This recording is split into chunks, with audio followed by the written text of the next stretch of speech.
Are you homeless? Yeah, currently right now I am. Americans cannot afford to live at all. Hey, how you doing, man? I just saw you over there and I saw you crying. What's going on? How old are you, bro? 18. 18? Yeah. What's your current situation? You homeless? Yeah. Your current situation, are you homeless? Yeah, I've been homeless for a while. Shit zone life. The homelessness crisis is getting crazy, man. 772,000. That's not a typo. That's how many folks are currently living on the streets in the so-called richest country in the world.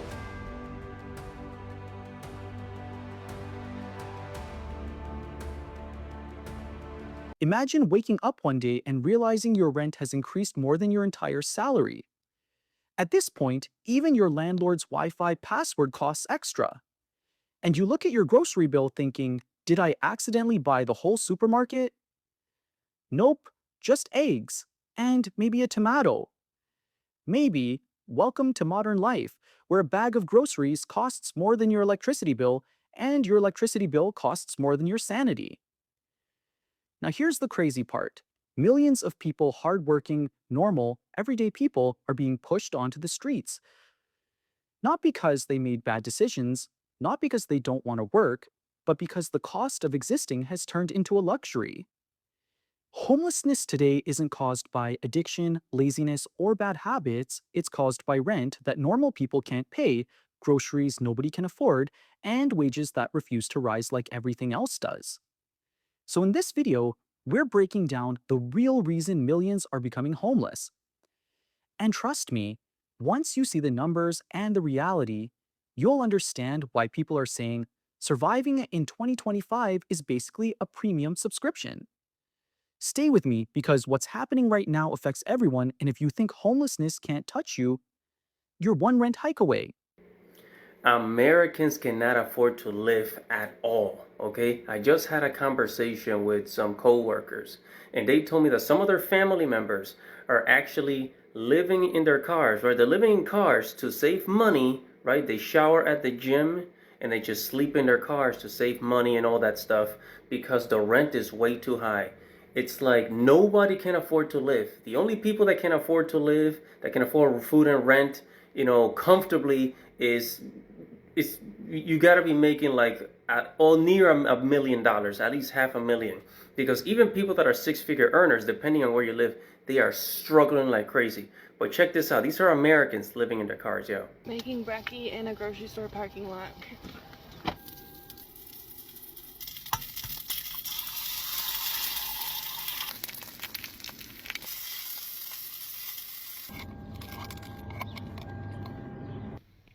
I eat off the pan because less dishes.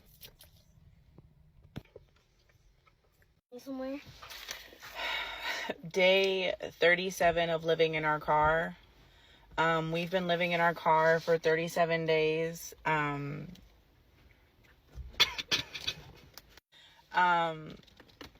It's been very hard. I shared yesterday that I have moved into my Subaru because I refuse to sign another lease and give tens of thousands of dollars to millionaire property management companies that I hate. Fuck capitalism. So here are some answers to questions that you guys had about how I'm doing this. Question was, where do I shower? I know a lot of people get gym memberships. I haven't done that yet because I haven't needed to do that. I'm in a little bit of a special situation where my family lives pretty close by where I'm at. They're like 40 minutes away and they live on a boat now. And so I have access to like the marina showers. I just need their key fob. Okay, boom. I've been living in my car since May 13th, about 2 months and some change. Let's talk about it. So I bought this car knowing that I was probably going to have to make a tough decision. I do freelance work and video, and a lot of the money will come in late, as any freelance knows. So how far is this gonna get? Like is this the new lifestyle? Are we gonna do absolutely nothing about housing? Right? Is there going to be just no affordable housing at all? Like no $500, $700 apartments? None of that? Everything's just going to keep being more and more and more expensive? Because right now, there are about 3 million Americans, and you can Google this, right? You can do the research. Google it. There are about 3 million Americans living in their cars or van life, right? And those numbers are going up because people just can't afford anything. Everything's just way too expensive. Something has got to change. Something has got to snap. Something has got to crack. Okay? We cannot have our families living in cars, dude. Be sure to subscribe to the channel, leave a comment, tell me what you think. Shit zone life. The homelessness crisis is getting crazy, man. You see people sleeping on the streets. Man, like over here, look. People sitting right there. It's sad, man. They're sleeping on the streets. They ain't got nowhere to go. You know what I mean? I know they got programs like city programs and stuff like that, but some people don't care about them city programs. And poverty. A lot of homeless people living on the streets. Shit is on life. I'm gonna walk you through real quick. Okay. This way. These guys take over the sidewalk at nighttime. Wow. Oh my God, it's like a whole stretch. You can look all the way down there. Oh no, I ain't going that far. Jesus Christ. This is the real street, real USA. I don't think I could walk through. Look, let's go around here real quick. Maybe. So I had to go around on the other side, and then when I at the end, at the front of the bus, they were right there on bikes, scooter.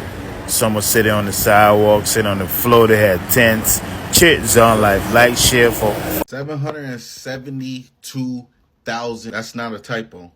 That's how many folks are currently living on the streets in the so-called richest country in the world.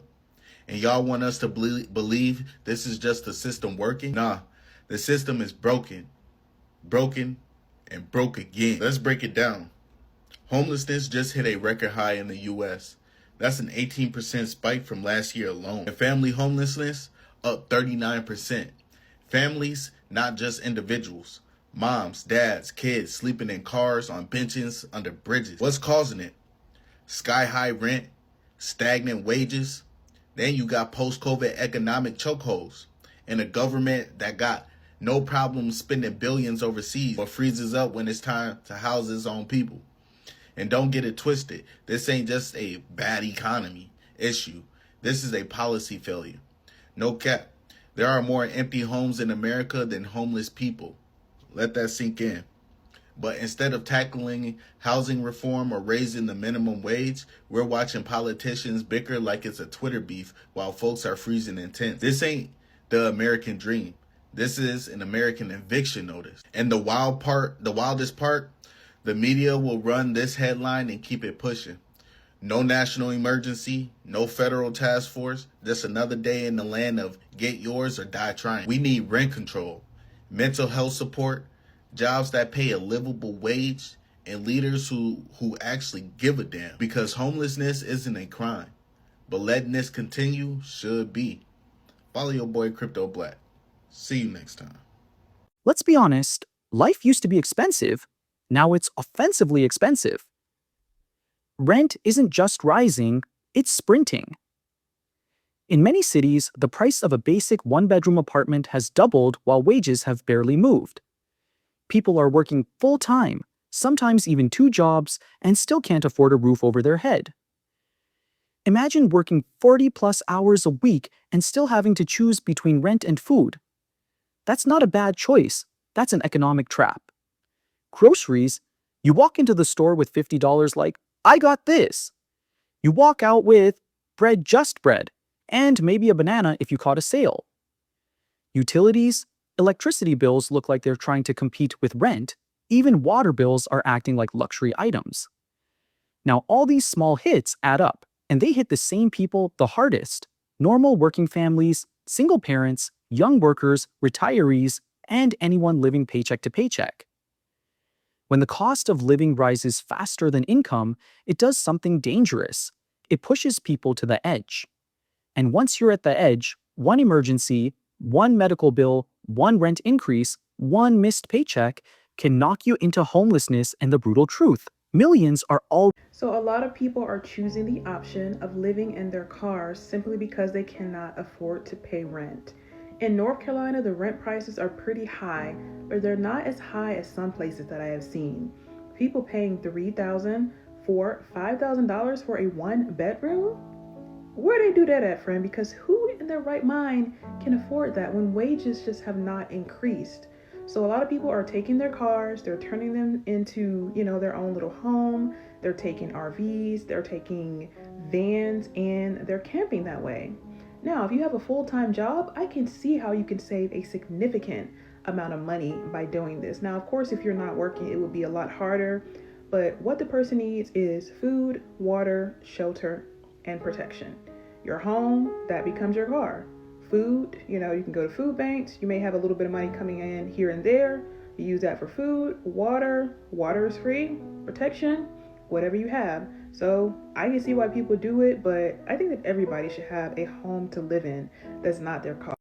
So this homeless population problem has been here forever. This isn't new, but it is the same faces, the same streets, and the same pain. We keep throwing money and programs and promises at it, but people are still passing on the sidewalks. In the richest country on earth, we can build rockets to Mars. We've created AI that can think faster than humans, but we still can't figure out how to house and heal and help our own. Maybe the problem isn't lack of services. Maybe it's lack of connection. Hope doesn't come from a clipboard. It comes from eye-to-eye contact, from someone saying, hey bro, you matter. Homelessness isn't just a crisis of poverty, it's a crisis of belonging. And until we start seeing people, not the problems, we're just spinning our wheels in the dirt. Listen, it's connection over correction. Are you homeless? Yeah, currently right now I am. I mean, sometimes I stay with my baby daddy. Hello. What's your name? Serena. What is it? Serena. Serena? Serena. Oh, okay. How old are you? I'm 24. 24? Yeah. Where are you from? I'm from Modesto. It's West Africa. Modesto? You're a long way from home. How did you wound up down here? I was with my friend, and then I guess we were just driving around, and then he drove out here, and then I ended up staying. And you wound up here? Yeah. And then Okay. Like 2 months. Do you have family down here in LA? No family? No. You by yourself? Yeah. All right. Are you homeless? Yeah, currently right now I am. I mean, sometimes I stay with my baby daddy. So. Other than that. And how long have you been homeless for? Like maybe a year. About a year? Yeah. Okay. And how did you said you're 27? Oh, 24, I'm sorry, 24. That's pretty young to be homeless. How did that happen? I lost my house after I had my second baby, because I had a spot, I had a spot in a job and everything, but when I had my second baby, he was in the ICU, so I was working up until I had him, and then my landlord was selling the house I was staying in, and then so he gave me time, but my baby being in ICU, I kind of not stopped working and then just stayed right there with him, and then So you have 2 kids? I have 3. 3 kids? Yeah. How old are they? 7 years old, 4 years old, and I have a newborn baby. He's 7, 4, and a newborn baby? Yeah. Where are your kids now? They are with their dads. With the dad? They're with their dads. Oh, okay. Do you see them? Yeah, I do. You do? Yeah. Okay. How do you provide for yourself? How do you make money? Well, currently right now it's hard for me to make money. I just asked my mom, my dad, if he could help me out and send me some money, and they do. They help me, thankfully. But before that, I was nursing and stripping. Stripping? Yeah, nursing. Nursing and stripping. Okay, so you do have your mom and dad in your life? Yeah, somewhat. They're kind of absent. With my stepdad, he counts for most of the time. Okay. Yeah. And they give you money whenever you need it? Yeah, if they have it, they do. That's good. So you said that you were a stripper. How long did you do that for? Maybe 2 years, 2.5 years. About 2.5 years? Yeah. Tell me about that. Did you Did you make pretty good money doing that? Yeah, I made good money doing that. I was doing like hosting events and private shows, like bachelor parties and stuff. Okay. Or like just the kickbacks. But I was not working at a strip club. Okay, you did hosting events and stuff like that too. Yeah. Okay. Did you ever do any private parties or any private sessions or anything like that? Yeah, that's I did that mostly because I started working on my own business. So I would do private events, like private sessions, regularly, probably like 3-4 times, like up to 8 times a day. Private sessions up to 8 times a day? Yeah. Wow. Okay. And did most of those, some of them or none or? None of them. Okay. I understand. I get it. All right. So, so you have you said that your baby dad has the kids, and right now, are you just kind of, what are you doing to try to, get yourself in a better position, other than being homeless? Is there anything that you're trying to do right now, or are you just kind of hanging out, to see what happens, or? Yeah. Well, right now I'm trying to get back to doing nursing for a little bit probably, but I want to start stripping and continue the business I was working on. You want to start stripping again? Yeah, but I also I lost all my belongings, but I also do photography and graphic design, make like logos, business cards. I do photography, like I edit photos, and I can like domains and shit like that. Yeah. Let's talk about the system for a second, because honestly, it deserves its own comedy special. You'd think the government would look at millions of people struggling and say, wow, maybe we should fix this. But nope. They look at skyrocketing rent and say thoughts and prayers. As if that's going to reduce anyone's mortgage. Politicians love to talk about helping the middle class, but have you noticed the middle class doesn't exist anymore? It's basically a historical myth at this point, like dinosaurs or affordable healthcare. Then you've got big corporations raising prices like they're playing a game of Monopoly eggs. Up rent, up fees, up your salary.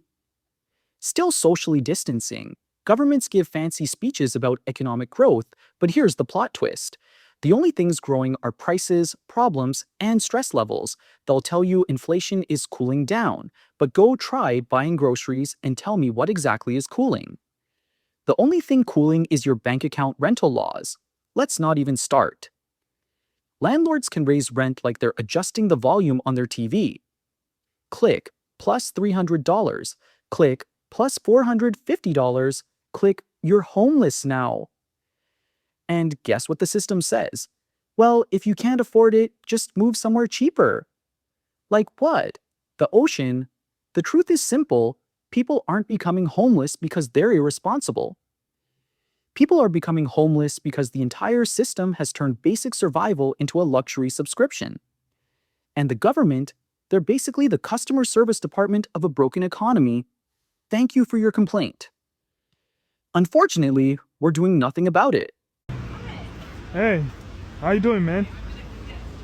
I just saw you over there and I saw you crying. What's going on? It's hard to explain. What's your name? Fernando. Fernando. My name is Jack, man. How are you feeling? Of course, not too good, not too good. Yeah. It's more than I can bear. And it's happened more than once.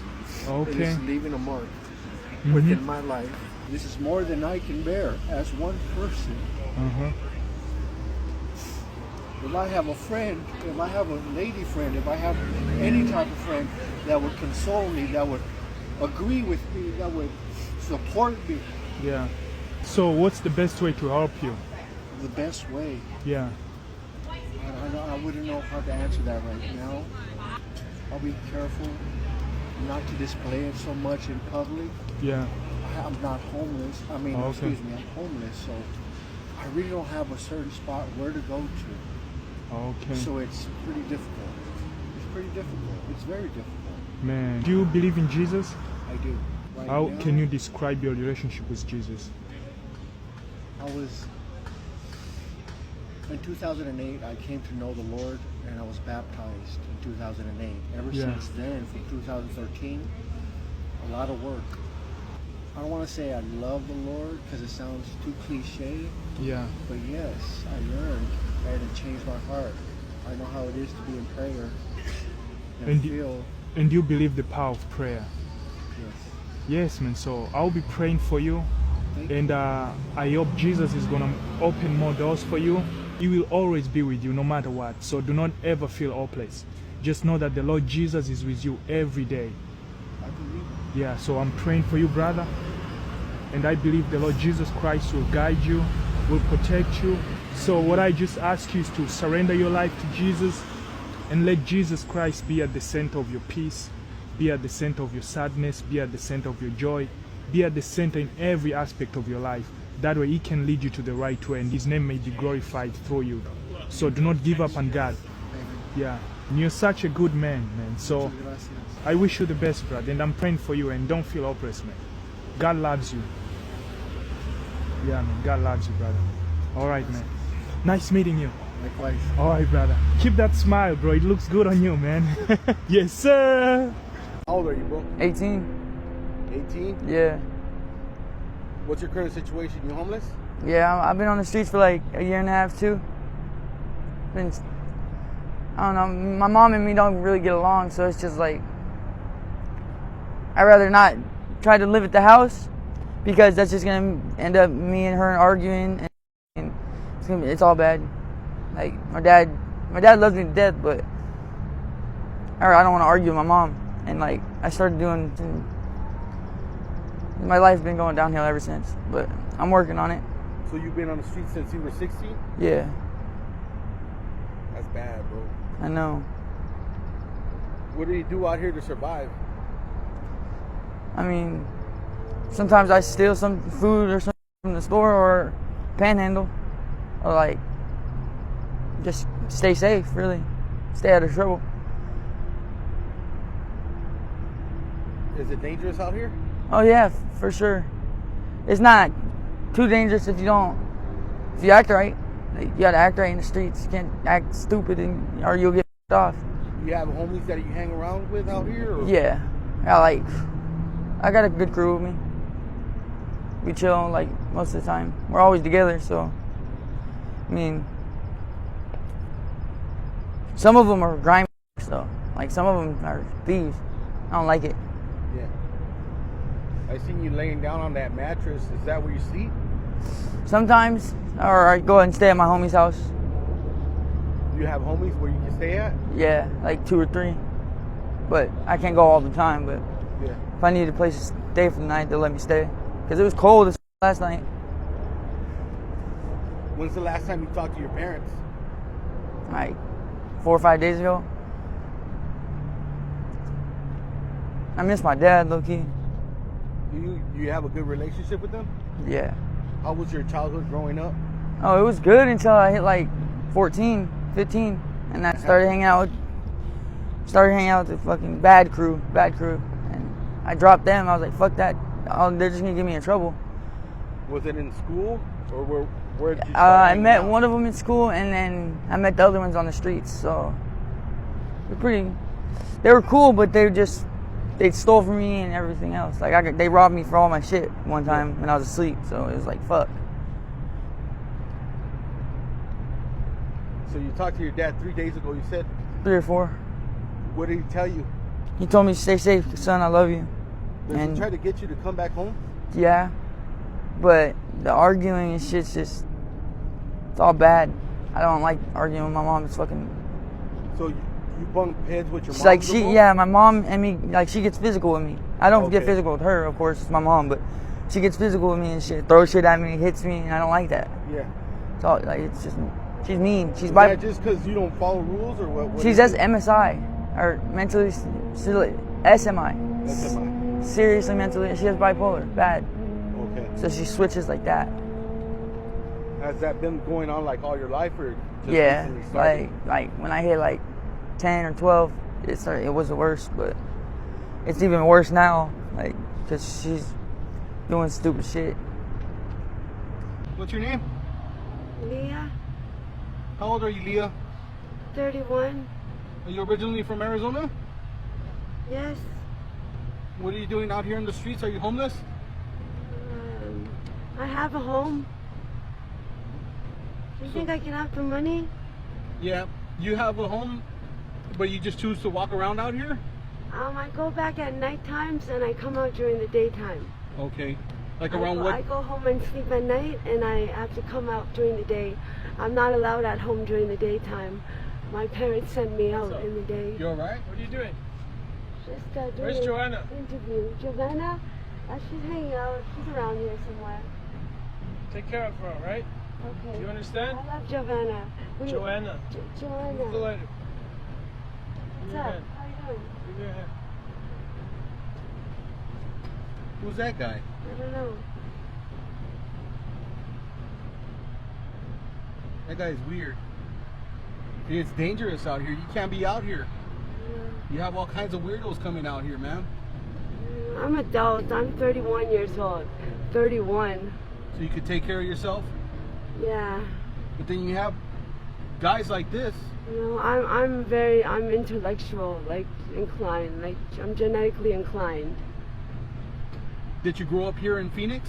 Yeah, I lived in Surprise, lived in Glendale, lived in Phoenix, been to Valley Vista. I was a straight. I am homeless living here in my car, even though I work often 50 to 60 hours every single week by doing food deliveries and grocery deliveries. I walk dogs and I pick up other gig work. It just isn't enough to afford rent, which is now $1,800 per month for a one-bedroom apartment. And this is for most of America, and some states are even higher than that. So this is where I live. This is my little home. And unfortunately, I believe the longer that this goes on, this rising cost of living, the more that's going to start happening to everyday people. I think that this is going to, maybe not necessarily the new norm, but I do think, unfortunately, people living out of cars or building, living the van life or whatever it is they got to do to get by, that may be the norm for a while until we figure out how to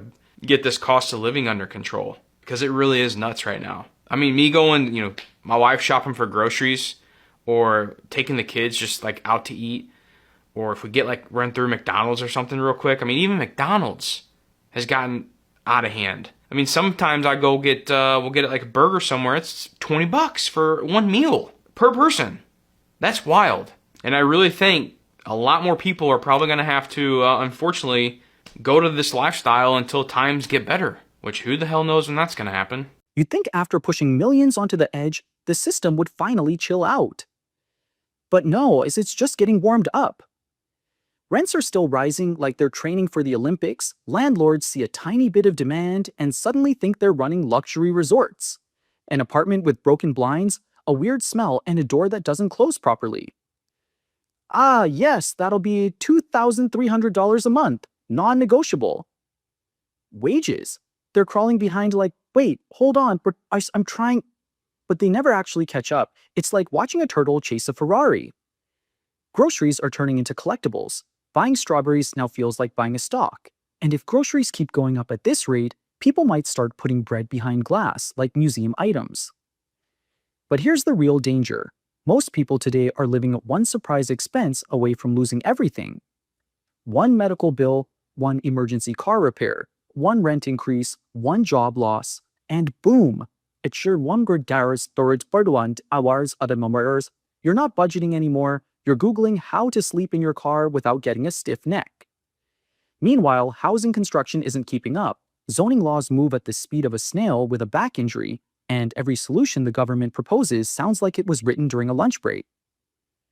We are forming a committee to study the affordability crisis.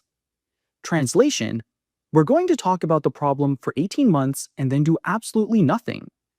If nothing changes, and then let's be honest, it's the government, so probably nothing will, millions more will be pushed out. Even hardworking people with stable jobs are now at risk because the system is squeezing everyone from the bottom up. And that's why this crisis isn't slowing down, it's accelerating. Let's step away from the numbers for a moment, because behind every statistic is an actual human being, someone who never imagined they'd end up without a home until the system pushed them there. Take Sarah. She worked full-time as a nurse's assistant, the kind of job society pretends to value. One rent increase later, she's living in her car. She's literally taking care of patients during the day and sleeping in a parking lot at night. That's not a personal failure. That's a system that eats its own workers, or mark. He lost his job because the company restructured, which is corporate language for, "We fired you so we can pay the CEO more." He applied to dozens of jobs, but guess what? The cost of living kept rising faster than his job offers. Now he lives in a motel room that costs more per week than the apartment he lost. Then there's Maria and her 2 kids. She's got 2 jobs, yes, 2, but her rent went up $400 in 1 month. She tried everything: budgeting, cutting back, negotiating. The landlord basically said, "Sorry, the economy's crazy, but your rent still went up." Now her family is staying with relatives, all squeezed into one tiny room like they're living inside a suitcase. And here's the worst part. These stories aren't rare anymore. They're happening everywhere. To families, to retirees, to college graduates, even to people with full-time professional jobs. The system doesn't care how hard you work. It doesn't reward responsibility. It rewards luck. And the people without it, they're falling through the cracks every single day, and most of them say the same thing. "I never thought this could happen to me." But in today's economy, it can happen to anyone because the system doesn't collapse overnight. It collapses quietly, slowly, one person at a time. At the end of the day, homelessness isn't some distant issue affecting other people. It's the final warning sign of an economy that stopped working for ordinary citizens. When millions of hardworking people can't afford rent, food, or basic survival, that's not a personal failure, that's a national failure. And here's the real truth. This system could fix the crisis tomorrow. Build more affordable homes, control rent hikes, raise wages, regulate corporate greed. It's not rocket science. But until the people in power actually decide to care instead of holding another meeting about a meeting, nothing changes. We don't let this crisis get swept under the rug while millions suffer in silence. If this video opened your eyes, hit that subscribe button, help this message reach more people, because the more we talk about it, the harder it becomes for leaders to ignore it. Thanks for watching, and stay tuned for more. We're just getting started.